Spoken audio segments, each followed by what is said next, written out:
فجر کی قسم اٹھائی تو کیوں اٹھائی؟ وہ مالک اور خالق ہے، اس کی تو ویسی بات بھی بغیر قسم کے پوری کائنات سے اعلیٰ اور سچی کلام، اس لیے کہ فجر کی نماز یہ فیصلہ کرتی ہے یہ منافق ہے اور یہ مومن۔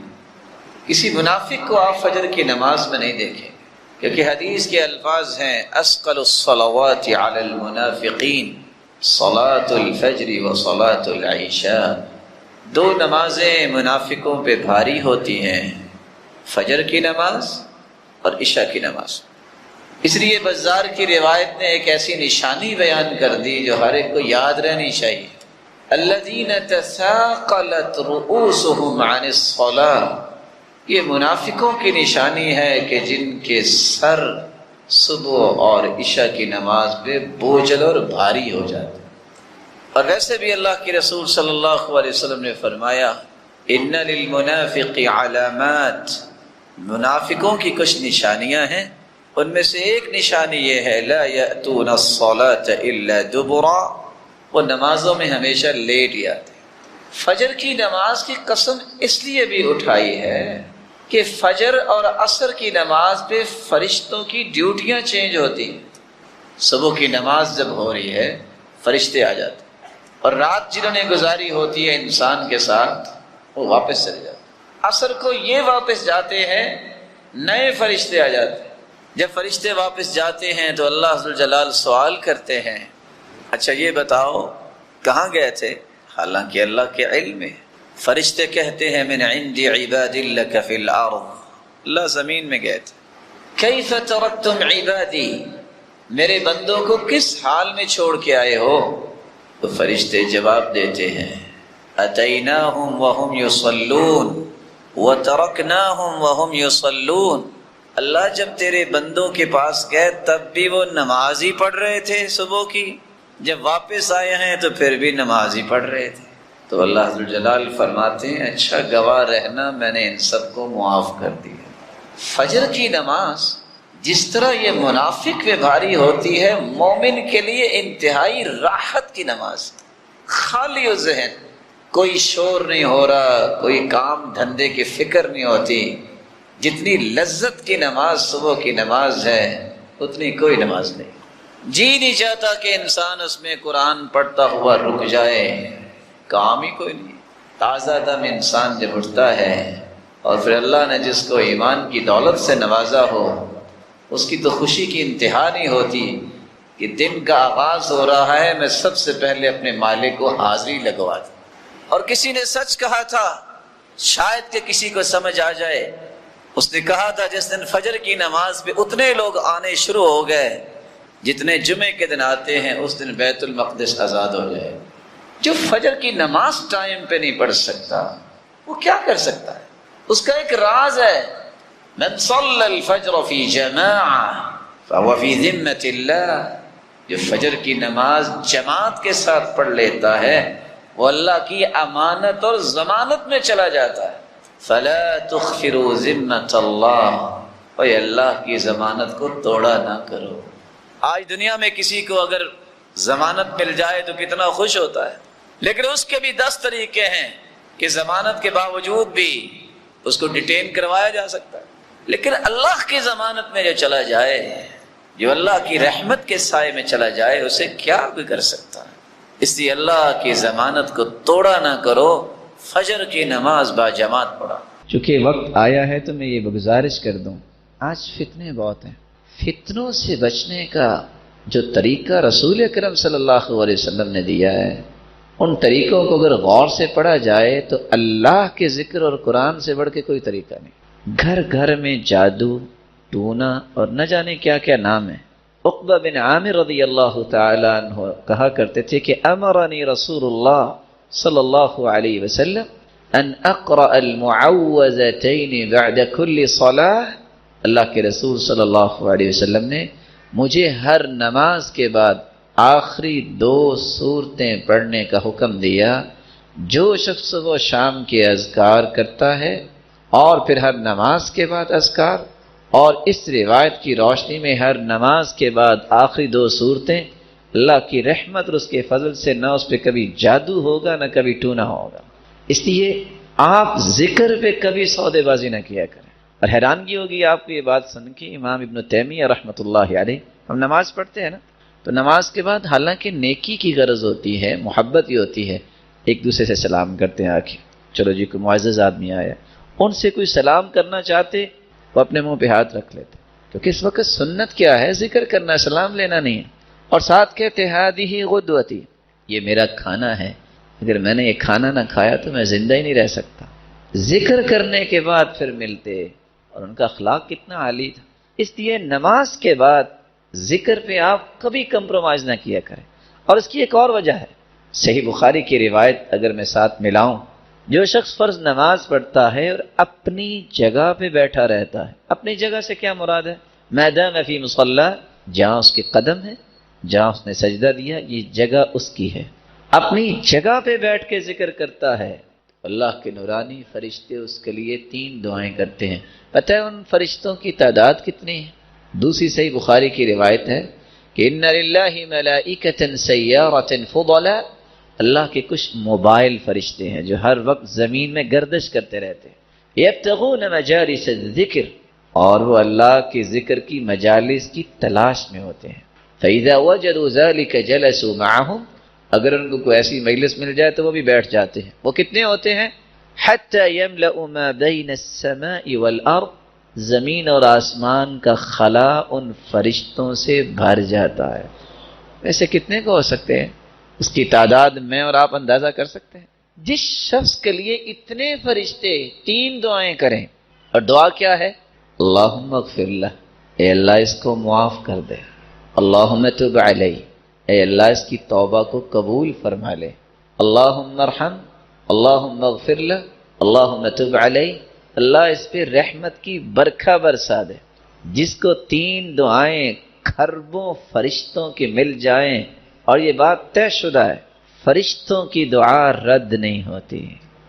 کائنات میں کوئی ایسا شخص نہیں ہے جو یہ کہہ سکتا ہو کہ میری دعا رد نہیں ہوتی. لیکن فرشتوں کے بارے میں قرآن نے کہہ دیا ہے. کیوں رد نہیں ہوتی فرشتوں کی دعا؟ کیونکہ فرشتے کسی کے لیے دعا اس وقت تک کرتے ہی نہیں جب تک اللہ کا حکم نہ آ جائے. اور اللہ رب العزت اس وقت تک فرشتوں کو دعا کا حکم دیتے ہی نہیں جب تک اپنے بندے سے راضی نہ ہو جائیں. اس سے بڑا سعادت مند کون ہے کہ جس کے لیے کھربوں فرشتے دعا کریں اور وہ نماز پڑھنے آیا ہے اور 3 دعائیں قبول ہو جائیں، تو اس سے بڑا کوئی سعادت مند ہے؟ تو میں ادباً پھر گزارش کروں گا کہ آپ نماز کے بعد ذکر کیے بغیر اپنی جگہ سے نہ جایا کریں. ایسے ہی ہوگا انشاءاللہ. اللہ آپ سب کو عزت سے نوازے اور برکتوں سے نوازے. اللہ عز و جلال ہمیں توفیق سے نواز دے. رسول اللہ صلی اللہ علیہ وآلہ وسلم نے طریقہ بھی بتایا ہے کہ آپ تہجد کیسے پڑھیں. شاید کہ دہرانے سے ہمیں یاد آ جائے، آپ کو علم ہی ہوگا، لیکن چند آداب جو اللہ کے رسول نے بیان کیے ہیں. کیونکہ کچھ لوگ کہتے ہیں جی کوشش تو کرتا ہوں اٹھا ہی نہیں جاتا، کچھ لوگ کہتے ہیں جی اٹھ تو جاتا ہوں بس ہمت نہیں پڑتی. کہ جی ایسا ہوتا ہے؟ کچھ لوگ کہتے ہیں بس گھنٹی لگائی تھی، الارم تو بجا لیکن بات نہیں بنی، بس اٹھ کے بیٹھتا ہوں پھر سو جاتا ہوں. دوسرا کہتا ہے وضو کر کے آیا تو جی چاہ جو تھوڑا سا سو جاؤں تو پتہ چلا کہ فرض نماز بھی گزر گئی. یہ مختلف سوالات بتاتے ہیں کہ اللہ کے رسول کا طریقہ ان کو آ جائے تو ان کے مسائل حل ہو سکتے ہیں. طریقہ کیا ہے؟ میرے ساتھ رہیں گے انشاءاللہ؟ کر دیں بیان. لگتا ہے تھک گئے. کوئی ہے میں اس کو دبا دوں یا تھکا ہوا ہے؟ آپ میرے ساتھ ہیں انشاءاللہ. اگر کوئی سچی تمنا رکھتا ہے کہ وہ تہجد پڑھے تو اس کے لیے پہلا کام یہ ہے کہ وہ رات کو سنت کے مطابق جلدی سو جائے.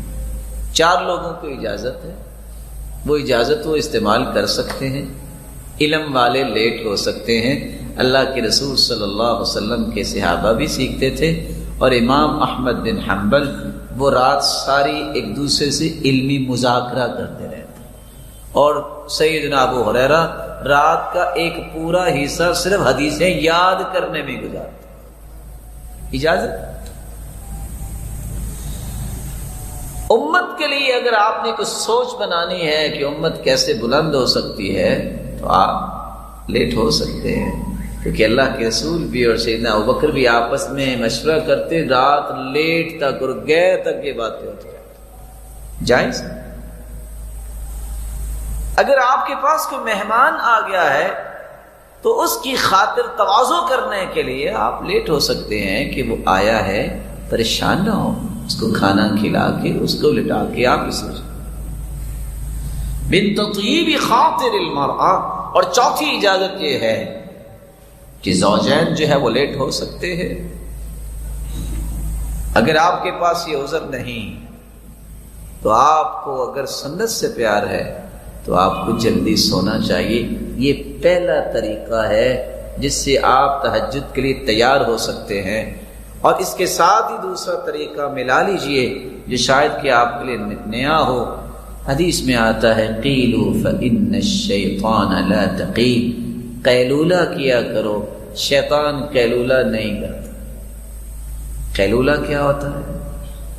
ظہر سے پہلے کچھ دیر اپنے آپ کو ریلیکس کرنا، ظہر کے بعد فیلولہ ہوتا ہے۔ اور آج کی سائنس بھی یہ بتاتی ہے کہ only 26 منٹ 26 منٹ اگر آپ اپنے آپ کو لٹا لیں تو اس سے آپ تہجد کے لیے اپنے آپ کو تیار کر سکتے ہیں۔ دوسرا کام، آپ نے جب سونا ہے تو سونے سے پہلے آپ باوضو ہو کے سو جائیں۔ تیسرا کام، اذکار کر کے سو جائیے۔ چوتھا کام، نیت بھی کر کے سوئیے۔ نیت کر لیں گے، سوئے رہیں گے، تہجد پھر بھی لکھی جائے گی۔ آپ سوچ رہے ہوں گے کہ الارم کا نام نہیں لیا، کیونکہ صحابہ کے دور میں موبائل نہیں تھے، ٹائم پیس نہیں تھے، ان کا یہاں سے الارم جو ہے نا وہ ان کو اٹھاتا تھا، دل کے اندر تھا۔ ہاں کوشش کر دیکھیے الارم بھی لگا لیں، لیکن نیت کر کے سوئیے، دعا کر کے یا اللہ یہ لذت مجھے بھی عطا کر۔ آپ سو گئے، رسول اللہ صلی اللہ علیہ وآلہ وسلم کی سنت کے مطابق آپ اگر ذکر کر کے سوئے ہیں سورۃ الملک ضرور پڑھیے، یہ قبر کے عذاب سے انسان کو بچاتی۔ تو پہلا کام ہم نے کیا کہا؟ اکٹھے آگے چلے نا۔ پہلا کام کیا کرنا؟ دوسرا کام جی، تیسرا کام، چوتھا کام ذکر کر کے سونا ہے، اور پانچواں کام نیت کر کے سونا۔ آپ سو گئے، اگر اللہ نے آپ کی نیت کو پسند کر لیا کہ واقعتاً یہ مجھ سے ہم کلام ہونا چاہتا ہے، میرا مالک ضرور اٹھائے گا۔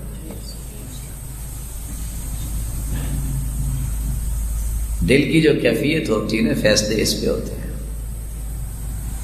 آپ اٹھے ہیں،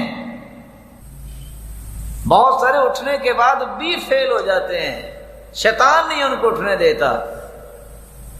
آپ صلی اللہ علیہ وسلم نے چھٹا ایک کام کیا ہے کہ جب آپ صلی اللہ علیہ وسلم اٹھتے تو عبداللہ بن عباس کہتے ہیں استيقظ النبی فجعل يمسح النوم عن وجهه بيده۔ غور کیجئے گا، جب آپ اٹھے ہیں تو اٹھ کے آپ بیٹھ جائیے، بھاگیے نہیں، دوڑیے نہیں، او کتنا ٹائم ہو گیا۔ یہ افراتفری نا دین میں نہیں ہے۔ بڑے آرام سے، تحمل سے، سکون سے، وقار سے ہم کس کے لیے اٹھے ہیں؟ آپ اٹھ کے بیٹھیے، الحمدللہ الذی احیانا بعدما اماتنا والیہ النشور، الحمدللہ الذی رد علی روحی وعافانی فی جسدی واذن لی بذکری۔ دعائیں پڑھی ہیں اور اوپر سے آنکھیں بند ہوگی۔ آپ سنت کے مطابق کیا کریں؟ دونوں ہاتھوں سے 3 مرتبہ اپنے چہرے پہ لگائیں تاکہ نیند دور ہو جائے۔ ہم تو کیا کرتے نا، ٹائم دیکھو وہ بڑا ٹائم پہ آئے پھر سو گئے۔ شکر کریں یہ ٹائم پہ اللہ نے آپ کو اٹھا دیا۔ تو چھٹا کام کیا کرنا ہے؟ اٹھتے وقت بھی آپ کو دعا پڑھنی چاہیے، اللہ تیری ہی تعریف ہے جس نے دوبارہ مجھے صحیح سلامت زندہ کر دیا۔ کیونکہ ہم رات سوتے ہوئے دعا پڑھتے ہیں اللہم بسمی کا، یہ نہیں کہتے ہم انام و استیقظ، میں اللہ کے نام پہ سوتا ہوں اور اٹھوں گا، اموت و احیا، میں اللہ کے نام پہ ہی مرتا ہوں اور زندہ کیا جاؤں گا۔ یہ غور کیجیے، نیند بھی جو نا الموتۃ الصغریٰ، یہ چھوٹی موت ہوتی ہے۔ اللہ یتوفی الانفس حین موتها، اللہ جب کسی کو سلاتے ہیں اس کی روح کو قبض کر لیتے ہیں، چاہے تو واپس کر دے، چاہے تو واپس نہ کرے۔ رسول اللہ صلی اللہ علیہ وآلہ وسلم کا طریقہ کہ وہ دعا پڑھتے اور اپنے چہرہ انور پہ ہاتھ پھیرتے اور سورۃ آل عمران کی آخری آیتیں پڑھتے۔ ان فی خلق السماوات والارض واختلاف اللیل والنہار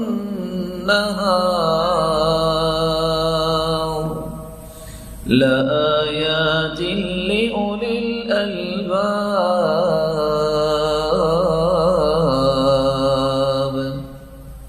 10 آیتیں سورہ آل عمران کی وہ پڑھتے۔ 7واں کام، رسول اللہ صلی اللہ علیہ وسلم آدھا کام رات کرتے وقت اور آدھا اٹھ کے کرتے۔ رات سوتے وقت کیا کرتے؟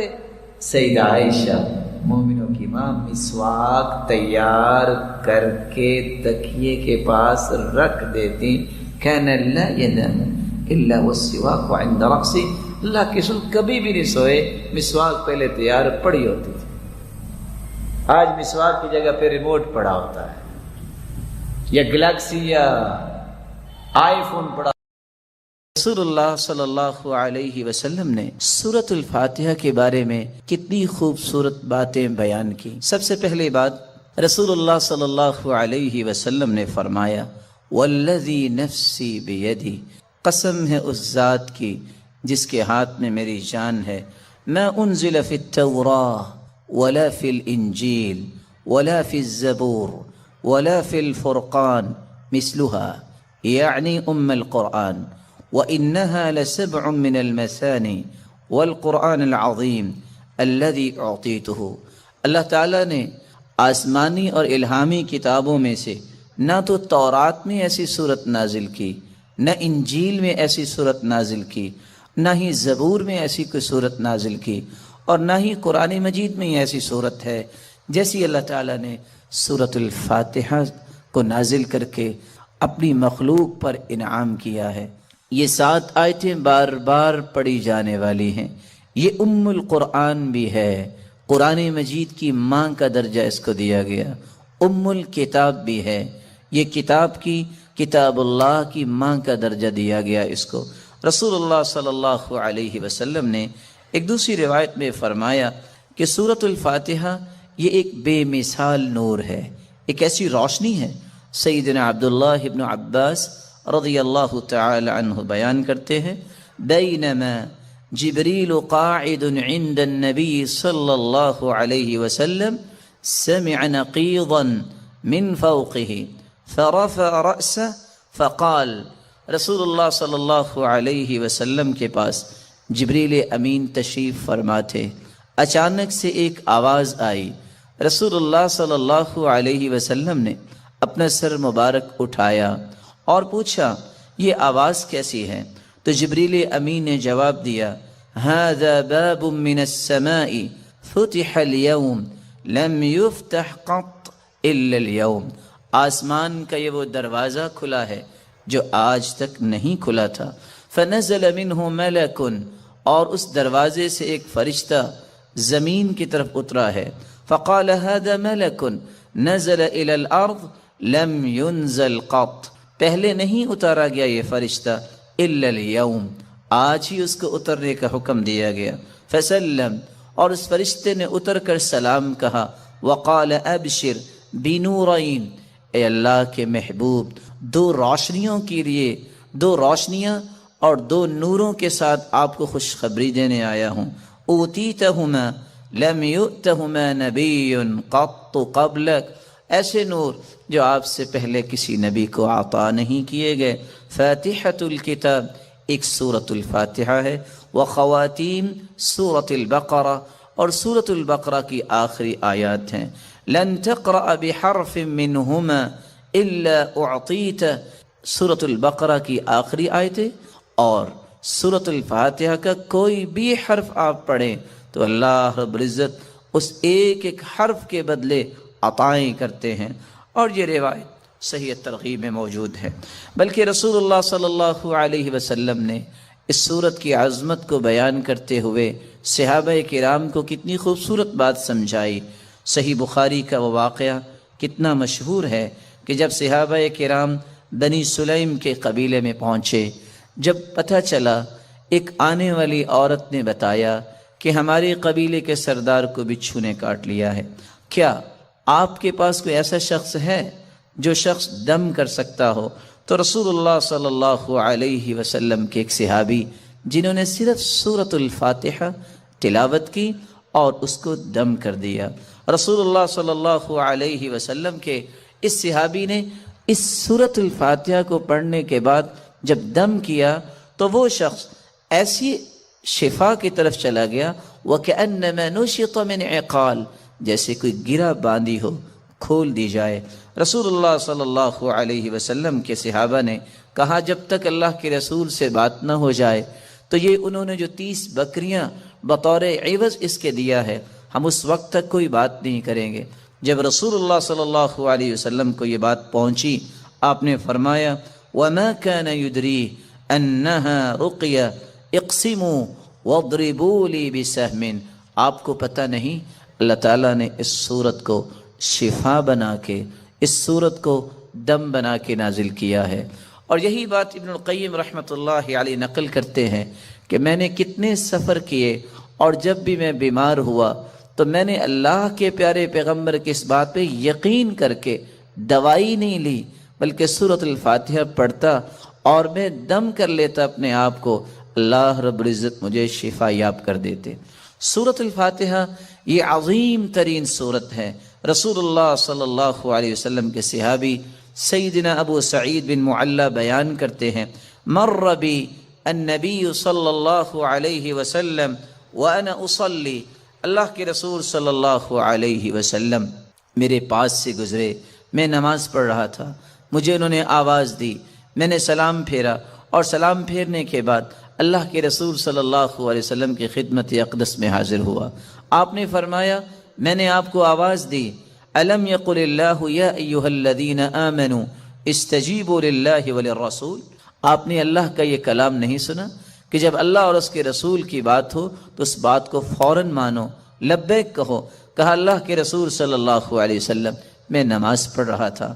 پھر اللہ کے رسول صلی اللہ علیہ وسلم نے فرمایا الا اعلمک اعظم سورۃ فی القرآن قبل ان اخرج، کیا میں تمہیں قرآن مجید کی سب سے عظیم سورت نہ سکھا دوں اس سے پہلے کہ تم مسجد سے نکل جاؤ، اپنے گھر کو لوٹ جاؤ؟ میں نے کہا کیوں نہیں؟ تو رسول اللہ صلی اللہ علیہ وسلم نے جو سورت سکھائی جو قرآن مجید کی عظیم ترین سورت ہے وہ سورۃ الفاتحہ کی تعلیم دی. یہی وجہ ہے رسول اللہ صلی اللہ علیہ وسلم نے یہ فیصلہ سنا دیا، کاش اس فیصلے کو بھی امت مان لے. لا صلاۃ لمن لم یقرأ بفاتحۃ الکتاب، جو شخص نماز کے اندر سورۃ الفاتحہ نہیں پڑھتا اس کی نماز نہیں ہوتی، جیسا کہ صحیح بخاری کی روایت ہے. اور صحابی تو بیان کرتے ہیں عبادہ بن صامت رضی اللہ تعالی عنہ کہ فجر کی نماز ہم نے پڑھی اللہ کے رسول صلی اللہ علیہ وسلم کے پیچھے. جب رسول اللہ صلی اللہ علیہ وسلم قرآن کی تلاوت کر رہے تھے فثقلت علیہ القراءہ، قرات آپ پہ بوجھل ہوئی. رسول اللہ صلی اللہ علیہ وسلم نے سلام پھیرا اور سوال کیا لعلکم تقرؤون خلف امامکم، کیا تم امام کے پیچھے بھی پڑھتے ہو؟ تو صحابہ کرام نے کہا جی ہاں. تو رسول اللہ صلی اللہ علیہ وسلم نے فرمایا لا تقرؤوا لا تفعلوا كما فی روایت اخرى، دوسری روایت کے الفاظ ہیں لا تفعلوا، الا بفاتحۃ الکتاب، امام کے پیچھے کھڑے ہو کر تم صرف سورۃ الفاتحہ پڑھا کرو، فإنہ لا صلاة لمن لم يقرأ بها، کیونکہ سورۃ الفاتحہ پڑھنے کے بغیر نماز نہیں ہوتی۔ یہ ایسی خوبصورت اور ایسی مبارک صورت ہے جو اللہ اور اس کی مخلوق کے درمیان مکالمے کا ایک خوبصورت جوہر ہے، ایسا گوہر ہے۔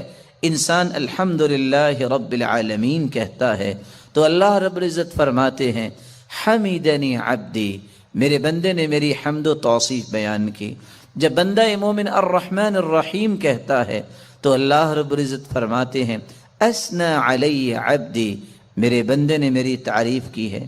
جب بندہ مومن یہ کہتا ہے مالک یوم الدین تو اللہ رب العزت فرماتے ہیں مجدنی عبدی، میرے بندے نے میری بزرگی بیان کی ہے۔ جب انسان بندہ مومن یہ کہتا ہے ایاک نعبد و ایاک نستعین تو اللہ رب العزت فرماتے ہیں ھذا بینی و بین عبدی ولعبدی ما سأل، یہ میرے اور میرے بندے کے درمیان ہے، جو کچھ بھی میرا بندہ مانگے گا میں اسے عطا کروں گا۔ تو اللہ رب العزت کے ساتھ ہم کلام ہونے کا یہ خوبصورت ذریعہ ہے۔ تو آئیے اس صورت کی طرف چلتے ہیں اور اس کے معانی کو سمجھنے کی کوشش کرتے ہیں۔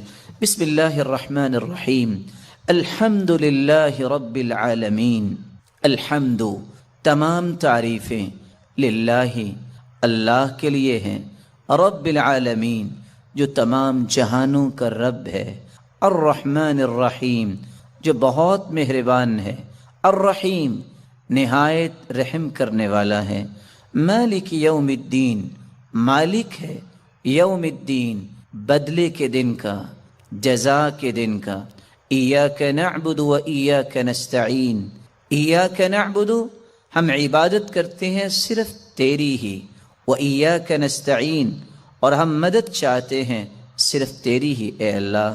اہدنا الصراط المستقیم، ہدایت دے ہمیں، الصراط المستقیم سیدھے راستے کی، صراط الذین انعمت علیہم راستہ ان کا جن پر تو نے انعام کیا، غیر المغضوب علیہم نہ کہ ان کا راستہ جن پر غضب کیا گیا، ولا الضالین اور نہ ان کا راستہ جو گمراہ ہوئے۔ رسول اللہ صلی اللہ علیہ وسلم کے فرامین کی روشنی میں اس سورت کی 5 باتیں ہمیں یاد رکھنی چاہیے۔ جب رسول اللہ صلی اللہ علیہ وسلم نے فرما دیا کہ سورۃ الفاتحہ کے بغیر نماز نہیں ہوتی تو بندہ مومن کو یہ یقین کر لینا چاہیے، آپ کو 10 دلائل کوئی پیش کر دے، آپ کو 10 کو دلائل پیش کر دے، جب تک سورۃ الفاتحہ آپ نہیں پڑھ لیتے کبھی بھی اس بات پہ اطمینان نہ کیجیے گا کہ میری نماز مکمل ہوئی ہے یا نہیں۔ مکمل اس وقت ہوگی جب سورۃ الفاتحہ کی تلاوت کی جائے گی۔ رسول اللہ صلی اللہ علیہ وسلم کے فرامین کی روشنی میں دوسرا پیغام میرے اور آپ کے لیے یہ ہے کہ یہ سورت شفا ہے، یہ سورت دم ہے، اپنے آپ کو بھی اور اپنی اولاد کو بھی دم کیا کرے، اور اس کے لیے سورۃ الفاتحہ سے بڑھ کر کوئی نسخہ کیمیا، کوئی تریاق نہیں۔ تیسرا پیغام اس سورت کا جو مجھے اور آپ کو سمجھنا ہے کہ اللہ کی تعریف اللہ کو بہت پسند ہے۔ یہی وجہ ہے عبداللہ ابن عباس رضی اللہ تعالی عنہ فرمایا کرتے تھے الحمدللہ ہر شکر کرنے والے کی زبان کا یہ وطیرہ ہے۔ الحمدللہ سب سے پہلے آدم علیہ السلام نے جو کلمہ اللہ نے جب انہیں پیدا کیا، روح ڈالی، تو سب سے پہلا کلمہ جو ان کی زبان پہ آیا وہ الحمدللہ تھا۔ نوح علیہ السلام نے بھی کہا فَقُلِ الْحَمْدُ لِلَّهِ الَّذِي نَجَّانَا مِنَ الْقَوْمِ الظَّالِمِينَ، اور ابراہیم علیہ السلام نے بھی یہی کہا الحمدللہ الذی وَهَبَ لِي عَلَى الْكِبَرِ إِسْمَاعِيلَ وَإِسْحَاقَ، اور داود اور سلیمان علیہ السلام کے قصے میں بھی یہی بات ملتی ہے وقال الحمد للہ الذي فضلنا على كثير من عباده المؤمنین، اور اللہ رب العزت نے اپنے پیغمبر سے بھی مخاطب ہو کر فرمایا وقل الحمد للہ الذی لم یتخذ ولدا، اور اللہ رب العزت نے قرآن مجید میں اس بات کا تذکرہ کیا کہ جنتیوں کی زبان پہ بھی اگر کوئی بات ہوگی تو وہ یہی ہوگی، الحمدللہ الذی اذهب عنا الحزن، اور وآخر دعواہم ان الحمد للہ رب العالمین۔ اور حدیث یہ بتاتی ہے اول من یدعا الی الجنہ الحمادون، سب سے پہلے اگر جنت کی طرف کسی کو آواز دی جائے گی، بلایا جائے گا، تو وہ لوگ ہوں گے الحمادون جو اللہ کی تعریفیں کرنے والے ہیں۔ اور اللہ کے رسول صلی اللہ علیہ وسلم کو قیامت کے دن جو جھنڈا دیا جائے گا، لواء الحمد، وہ اللہ کی تعریف کا وہ پرچم ہوگا۔ آدم فمن سواہ تحت لوائی، رسول اللہ صلی اللہ علیہ وسلم نے فرمایا آدم سے لے کر قیامت تک آنے والی آدمیت بشمول انبیاء اور انسانیت میرے اس پرچم تلے ہوگی۔ اور اللہ کے رسول صلی اللہ علیہ وسلم کو مقام محمود عطا کیا جائے گا۔ اللہ کی تعریف یہ اللہ کو بہت پسند ہے، اور اس بات کو سمجھانے کے لیے میں ایک اور حدیث پیش کرنا چاہوں گا۔ رسول اللہ صلی اللہ علیہ وسلم کے صحابی بیان کرتے ہیں قیامت کو جو ترازو قائم کیا جائے گا، جس ترازو میں نیکیاں اور برائیاں ان کا وزن ہوگا، اتنا بڑا ترازو ہوگا، لو وضعت السماوات والارض ومن فیہن فی کفہ لوسعتہن، اگر ساتوں آسمان اور ساتوں زمینیں اس ترازو کے ایک پلڑے میں رکھ دیے جائیں تو ایک پلڑا بھی بھرے گا نہیں۔ لیکن اللہ کی تعریف کا کلمہ صحیح مسلم کی روایت کی روشنی میں والحمدللہ تملأ المیزان، جو اللہ کے فیصلوں پر خوش ہو کر اللہ کی تعریف کرتے ہوئے یہ کلمہ اپنی زبان پہ لے آتا ہے الحمدللہ، تو اس مبارک کلمے کی وجہ سے قیامت کے دن میزان کے دونوں پلڑے نیکیوں سے بھر جائیں گے، جبکہ ایک پلڑا 14 کے 14 طبق رکھ دینے سے بھی بھرے گا نہیں۔ اللہ رب العزت ہمیں اللہ کی کثرت سے تعریف کرنے اور اس کے ذکر کرنے کی توفیق عطا فرمائے۔ چوتھی نصیحت اور چوتھا پیغام اس سورت کا یہ ہے کہ ہم نماز کی ہر رکعت میں جب یہ کہتے ہیں ایاک نعبد و ایاک نستعین، اللہ تیری ہی عبادت کرتے ہیں اور مدد بھی تجھ ہی سے مانگتے ہیں، تو پھر کسی بندہ مومن کو اس بات کو بھلانا نہیں چاہیے۔ وہ زندگی کے ہر حصے میں یہی کہے میرا رکوع، میرا قیام، میرا سجدہ، میری دعا، میری نظر و نیاز اور میرا توکل، میری انابت، میرا رجوع، ہر وہ چیز جو عبادت بن سکتی ہے وہ صرف ایک اللہ کے لیے ہے، اس کو بھلائے نہیں۔ اور مدد مانگتے وقت بھی اس حدیث کو بھی نہ بھلائے اور اس اقرار کو بھی نہ بھلائے فَإِذَا اسْتَعَنْتَ فَاسْتَعِنْ بِاللَّهِ، جب بھی تم مدد طلب کرو تو اللہ سے مدد طلب کیا کرو۔ پانچواں پیغام جو بالکل بھلانے والا نہیں، اور یہ بہت خوبصورت پیغام ہے اس سورت کا، کہ جب ہم مانگتے اللہ تعالیٰ سے یہ ہیں کہ اللہ ہمیں صراط مستقیم نصیب فرما، اور یہ وہ صراط مستقیم ہے جو اللہ تعالیٰ نے اپنے انعام یافتہ لوگوں کو عطا کیا۔ اور انعام پانے والے لوگ کون ہیں؟ اولئک الذین انعم اللہ علیہم من النبیین والصدیقین والشہداء والصالحین۔ وہ انبیاء کا راستہ ہم مانگتے ہیں، صدیقین کا راستہ مانگتے ہیں، شہداء کا راستہ مانگتے ہیں، صالحین کا راستہ مانگتے ہیں۔ وحسن اولئک رفیقا، ان سے بڑھ کے خوبصورت رفاقت کس کی ہو سکتی ہے؟ اتنی سعادت کہ ہم مانگتے ہیں اے اللہ قیامت کے دن انبیاء کی صف میں ہمیں بھی کھڑا فرما، شہداء، صالحین اور نیک لوگوں کا ساتھ نصیب فرما، لیکن ساتھ اس بات کا مطالبہ کرتے ہیں اللہ ہمیں یہودیوں کا راستہ، عیسائیوں کا راستہ، مغضوب علیہم یہود ہیں، الضالین عیسائی ہیں، وہ لوگ جن پہ اللہ کا غضب ہوا کیونکہ انہوں نے اللہ کی کتاب کو ٹھکرا دیا اور علم سیکھنے سے ہی اپنے آپ کو دور رکھا۔ عیسائیوں کو کیوں ضالین کہا گیا؟ یہ کیوں گمراہ ہیں؟ پڑھنے کے باوجود انہوں نے عمل کرنا پسند نہیں کیا۔ اس لیے ہم راستہ مانگتے ہیں اللہ تعالیٰ سے، انبیاء اور شہداء اور صالحین اور صدیقین کا جن کو علم سے محبت تھی، جن کو اللہ کا تقرب حاصل کرنے کا ذوق اور شوق تھا. یہی وجہ ہے کہ حکم آ گیا کہ جب تم ولضالین امام کہتا ہے تو تم آمین کہا کرو. اللہم استجب دعاءنا، اے اللہ ہماری دعا کو قبول فرما. اور اسی لیے ساتھ اللہ کے رسول نے فرما دیا ما حسدتکم الیہود علی شیء ما حسدتکم علی السلام والتأمین. یہودیوں کو سب سے زیادہ اگر حسد ہوتا ہے تو کس بات پہ ہوتا ہے؟ جب تم آمین کہتے ہو، جب تم آپس میں ایک دوسرے کو سلام کہتے ہو، السلام علیکم ورحمۃ اللہ وبرکاتہ. اس کا مطلب یہ ہوتا ہے اے اللہ اس میرے بھائی کو سلامت رکھ، اس پہ اپنی رحمتوں کا نزول فرما، اس کو برکتوں سے نواز. یہودی اس بات کو پسند نہیں کرتا کہ کسی مسلمان کو خیر مل جائے، اس پہ رحمت کا نزول ہو، اس پہ برکتوں کا نزول ہو. اس لیے سب سے زیادہ تکلیف، سب سے زیادہ دکھ، سب سے زیادہ حسد یہودی کو اس وقت ہوتا ہے جب تم آپس میں سلام کہتے ہو اور جب تم امام کے پیچھے کھڑے ہو کر یا اکیلے نماز پڑھتے ہو تو لضالین کے بعد آمین کہتے ہو. اللہ رب العزت کے اس پیارے پیغام کی روشنی میں ہمیں آمین کا التزام اسی طرح ہی کرنا چاہیے جس طرح صحابہ کرام کا تھا.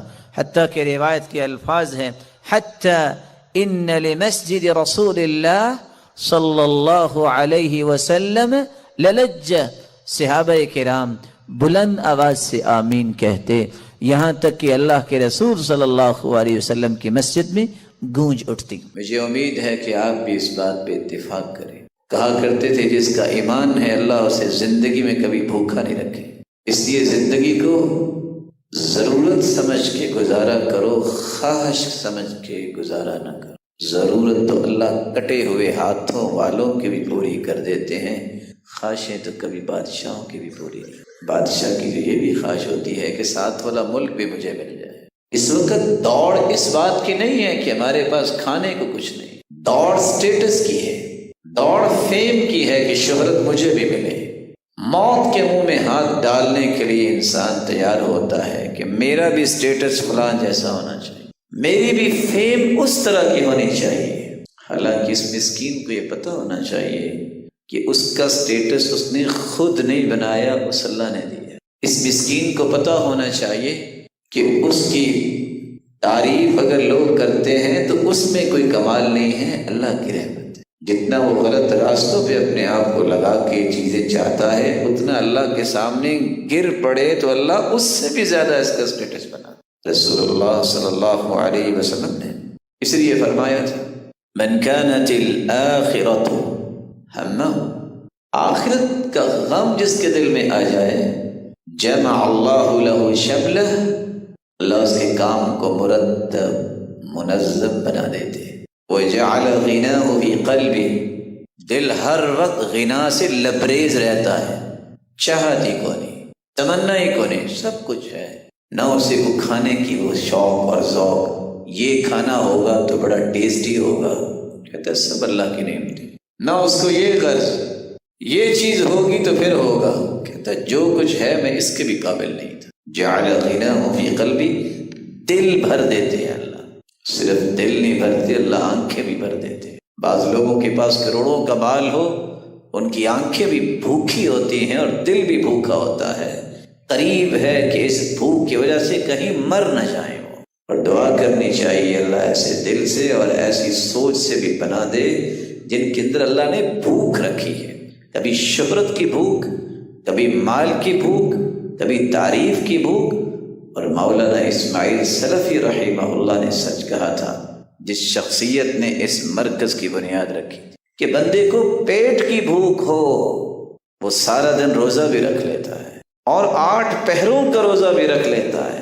کھانا مل جائے تو بھوک ختم ہو جاتی. لیکن جس شخص کے اندر تعریف کی بھوک آ جائے، شہرت اور لالچ کی بھوک آ جائے، یہ ساری زندگی اپنا ماتھا رگڑتا رہتا ہے اور اپنے آپ کو گھسیٹتا رہتا ہے، اس کی بھوک ختم نہیں ہوگی، مٹی میں چلا جائے گا، اس کی بھوک ختم نہیں ہوگی. اس لیے اللہ تعالیٰ سے دعا کرنی چاہیے بیماری اللہ کسی کو نہ لگائے. جعل غناہ فی قلبہ واتته الدنیا وہی راغمہ، آخرت کا غم دل میں آ جائے تو میرے مالک کے وعدے دیکھیں کتنے پیارے ہیں۔ آپ نے دیکھا ہوگا جب انسان چلتا ہے تو سایہ اس کے پیچھے پیچھے چلتا ہے، جب رک کے دیکھے نا کہ سایہ آ رہا ہے کہ نہیں آ رہا تو سایہ بھی رک جاتا ہے۔ چلتے جاؤ دین کے لیے، جتنا تیز دوڑو گے دنیا بھی تیزی کے ساتھ آپ کی طرف دوڑ کے آئے۔ اور حدیث کیا کہہ رہی ہے؟ وہ آیت دنیا وہی راغمہ، دنیا آئے گی اس کے پاس، ایسے نہیں آئے گی کہ وہ منتیں کرتا پھرے گا، نہیں،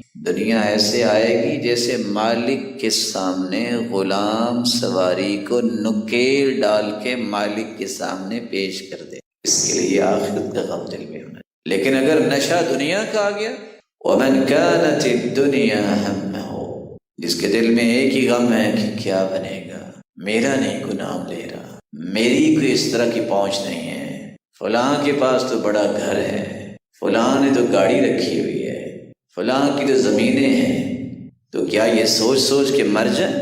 اللہ نے فیصلے کیے۔ کیا اس کا نتیجہ یہ ہے کہ کسی دیوار پہ ٹکر مارے؟ اگر آپ کو یہ چیزیں بھلی لگتی ہیں، وضو کرو، 2 رکعتیں پڑھو، ہاتھ اٹھا کے کہہ دو میرے مالک دینے والا تو ہے، مجھے بھی عطا کر دے۔ اللہ تمہیں وہ دیں گے جو تمہاری آنکھوں نے دیکھا نہیں ہوگا۔ لیکن اگر یہی فکر رہا میری اولاد کا کیا بنے گا، ان کا فیوچر کیسے بنے گا، ان کا سٹیٹس کیسے بنے گا، فیسیں کیسے پوری ہوں گی، پڑھائیاں کیسے ہوں گی، من كانت الدنيا همه، جس نے دنیا کا غم پال لیا اپنے دل میں، نتیجہ نکلے گا فرق اللہ علیہ امرہ، اس کی زندگی کبھی مرتب نہیں ہوگی، اس کے کام کبھی اس کے منظم نہیں ہوں گے، دن کو الگ نوکری، رات کو الگ نوکری، ڈبل شفٹ ہے، اوور ٹائم بھی لگ رہے ہیں، لیکن حالت کیا ہے؟ بس جی بلز ہی پورے نہیں ہوتے، بڑے بڑے غریبوں کے بلز بھی پورے ہو جاتے ہیں، تمہارے اس نشے نے تمہیں یہاں تک پہنچایا ہے، تمہارے بلز پورے نہیں ہوتے۔ ساری زندگی نہ صحت کا خیال، نہ دین کا خیال، پیسہ جمع کرنے پہ لگا ہے، جب ہو گیا بوڑھا اور ساتھ ہی ہو گیا بیمار، وہی جمع شدہ پونجی ساری کی ساری بیماری پہ لگائی، خالی ہاتھ قبر میں چلا۔ یہ زندگی نہیں ہے، یہ مصیبت ہے۔ اپنے آپ کو اور اپنے امور کو اللہ کے حوالے کرو۔ اللہ کی قسم آپ دیکھیے گا کہ آپ کی سوچ سے 1000 گنا تمہارا رب تمہیں عطا کرے گا جو تم نے کبھی سوچا ہی نہیں ہے، تمہارے حاشیے تخیلات میں بات کبھی آئی نہیں۔ جس کا آخرت کا غم ہوتا ہے اس کے لیے انعامات